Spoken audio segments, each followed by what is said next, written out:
Hey guys, I'm Megan and I'm going to be showing you how I edit a lot of my Instagram pictures. So the first app I'm going to show you is Photor, and this is a free app, and I'm not sure why, but I tend to use this app a lot more in the summer, and I'll show you the one I usually use during the winter as well. So I'm just going to use this picture of Sierra dumping water on my head to show you guys. The first thing that you can do is kind of brighten it up by choosing a bunch of these different high-low settings.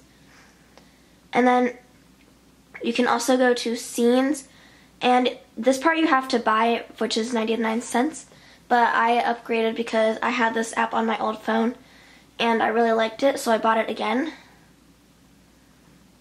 And you can just go through, and it has a bunch of different filters, like if the picture was at night or it's shady or it was cloudy. So I'm just going to go with portrait, and then I have a bunch of other stuff to use. You can use effects kit, adjust things, but I usually tend to just kind of do the first two, which is enhance and scenes, and then you can save that. The app that I like to use in the winter, and I'm not really sure why, it tends to be more vintage, is called VSCO Cam, and it's VSCO.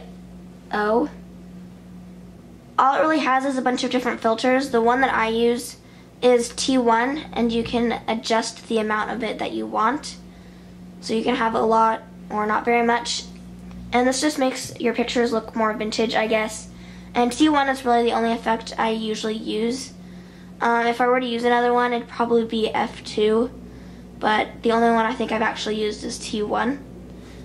Another one of the things that we get asked a lot about is what we use to get a bunch of the different light leaks, and there's two different apps that I use for that. The first one is Pixlr-O-Matic, and that's what it looks like.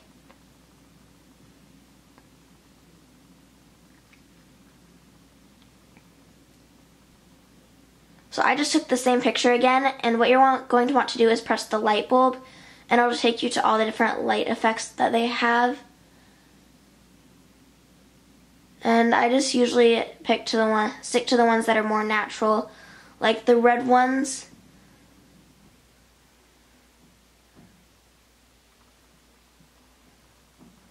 So there's a bunch of different effects that you can choose in here, and that's what I use to get light leaks.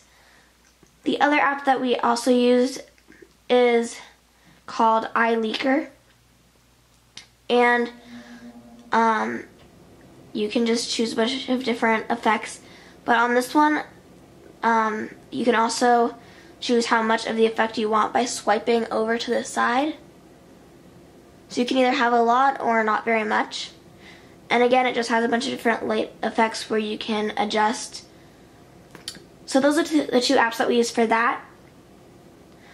I also have Aviary, and I'm just going to take the same picture again.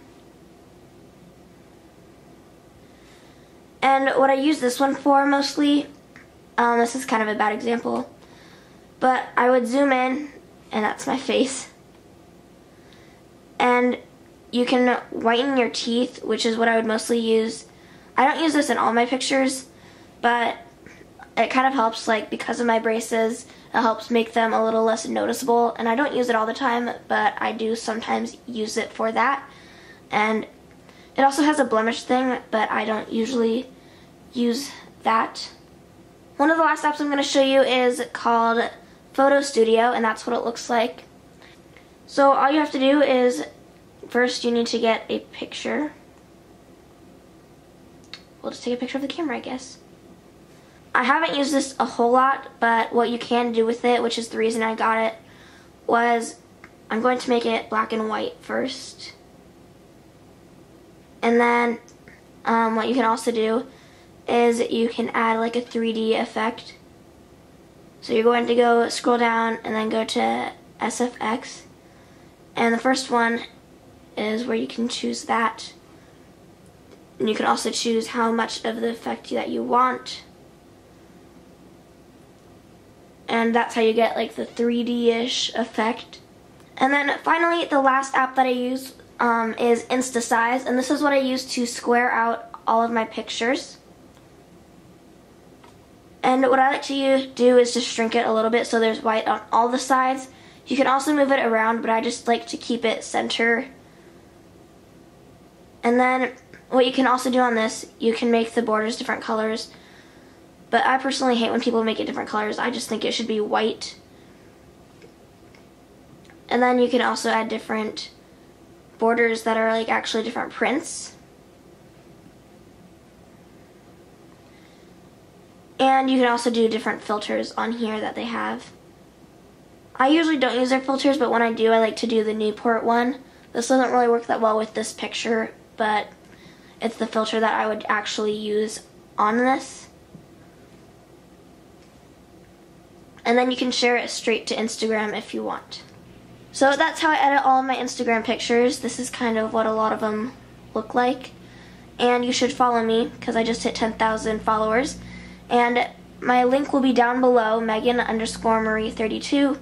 You guys should also follow Sierra, and her link will be down below too because she's almost at 10,000. And Maggie's almost to 5,000, so her link will be down below as well. I hope you guys liked watching this video. I'm sorry about my voice. But yeah, a lot of you guys were asking us to do a video like this, and Sierra edits her pictures the same way I do, and with a lot of the same apps.